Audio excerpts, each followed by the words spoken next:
जंगला पटंगला से चोलिया ले गइल कौआ चोलिया ले गइल बाबे जंगला पटंगला से जंगला पटंगला से सोया कौआ चोलिया ले गइल बाबे जंगला पटंगला से ए राजा कौआ चोलिया ले गइल बाबे जंगला पटंगला से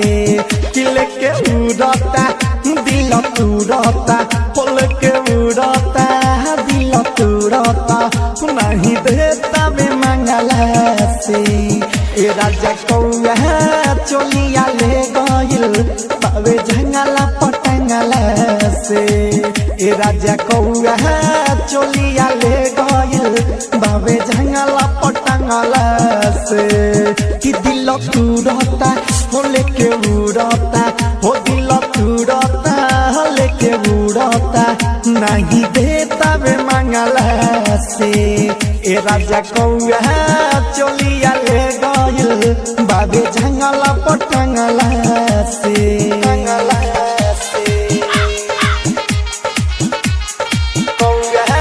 चोलिया ले गइल चोलिया ले गइल कौआ चोलिया ले गइल बाबे जंगला पटंगला से हाय सैया घरवे बिनु सरवे रही पसरले हो रही पसरले हो अचकियाइल ना बुझाइल चुचादा मरले हो चुचादा मरले हो रेले तबे महाजाए राजा झकी जंगला से हो जंगला से ए राजा जंगला से कि सैया घरवे बिनु सरवे रही पसरले हो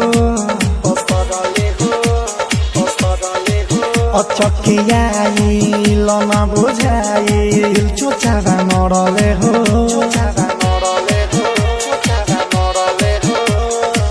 लेताबे महाजाए राजा झकी जंगला से हो जंगला से तो सुन जंगला से रूपवा निहारता पंख भरी मारता देखता नी बंगला से ए सैया कौआ चोलिया ले गइल बाबे जंगला पटंगला से ए राजा कौआ चोलिया ले गइल बाबे जंगला पटंगला से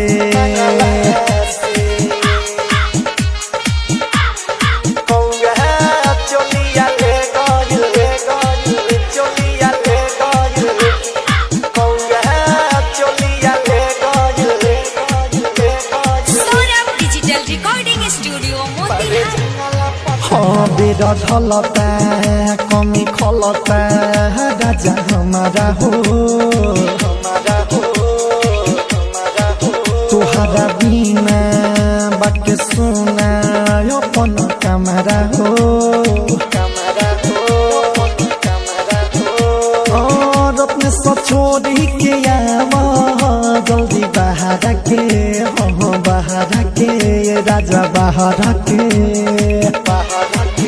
पेड़ ढलता कमी खलता राजा हमारा हो